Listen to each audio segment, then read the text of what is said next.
जय श्री राम मेरे प्यारे भक्तों। आज शाम के रामायण पाठ में आप सभी का स्वागत है।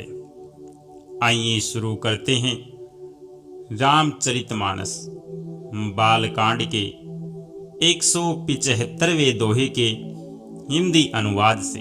हे मुनि सुनो, समय पाकर वही राजा परिवार सहित रावण नामक राक्षस हुआ। उसके 10 सिर और 20 भुजाएं थी और वह बड़ा ही प्रचंड सूरवीर था। अरिमर्दन नाम जो राजा का छोटा भाई था, वह बल का धाम कुंभकर्ण हुआ। उसका जो मंत्री था, जिसका नाम धर्मरुचि था, वह रावण का सौतेला भाई हुआ।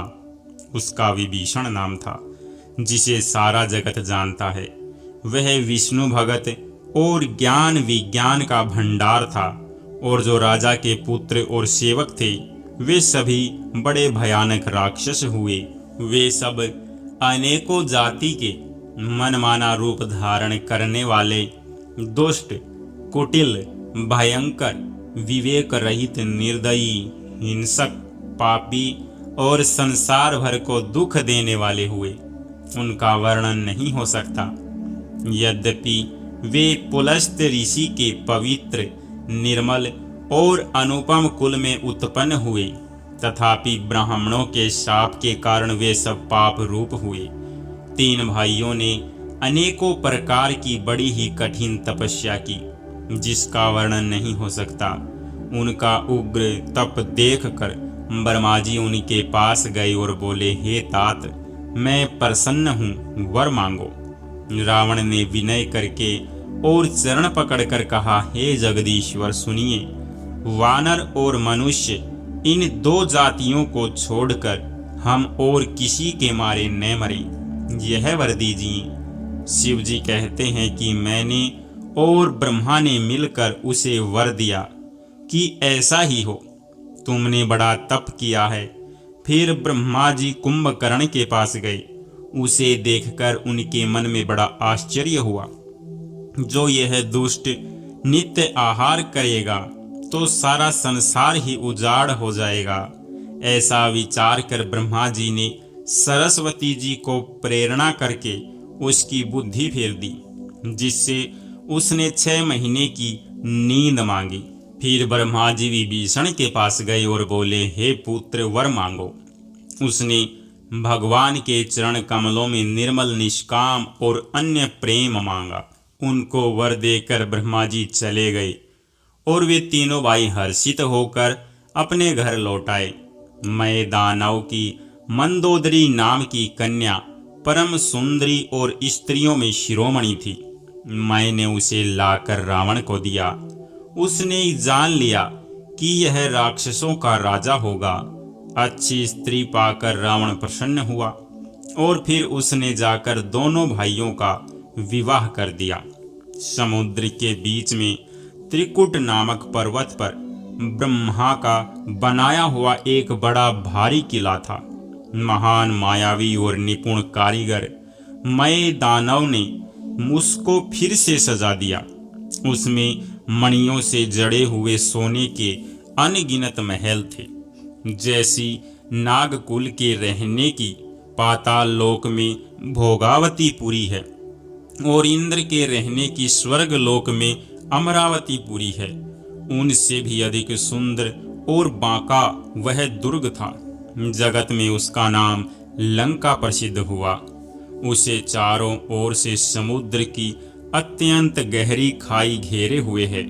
उस दुर्ग के मणियों से जड़ा हुआ सोने का मजबूत परकोटा है, जिसकी कारीगरी का वर्णन नहीं किया जा सकता।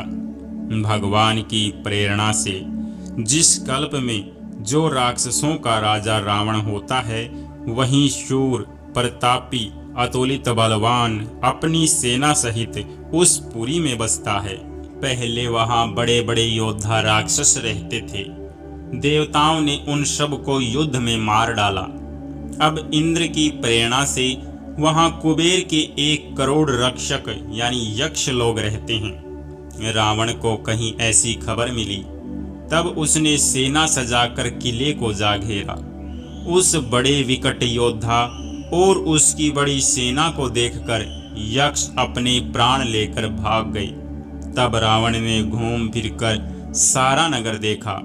उसकी स्थान संबंधी चिंता मिट गई और उसे बहुत ही दुख हुआ। उस पुरी को स्वाभाविक ही सुंदर और बाहर वालों के लिए दुर्गम अनुमान करके रावण ने वहां अपनी राजधानी कायम की। योग्यता के अनुसार घरों को बांटकर रावण ने सब राक्षसों को सुखी किया। एक बार वह कुबेर पर चढ़ दौड़ा और उसने पुष्पक विमान को जीत कर ले आया। फिर उसने जाकर एक बार खिलवाड़ ही में कैलाश पर्वत को उठा लिया और मानो अपनी भुजाओं का बल तोलकर बहुत सुख पाकर वह वहां से चला आया।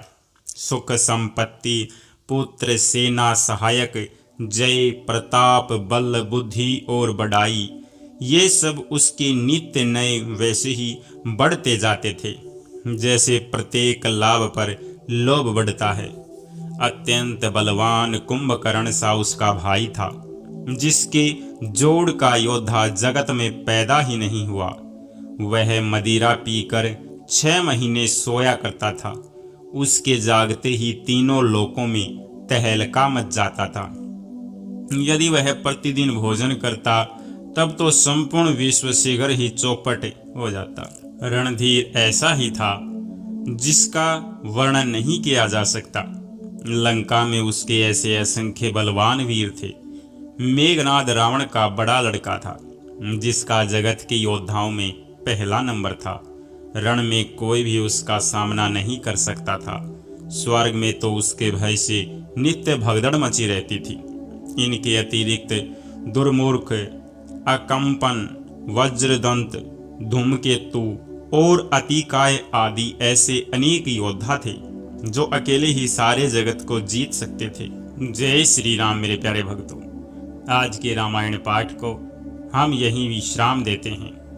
तब तक के लिए आप सभी को जय जय श्री राम।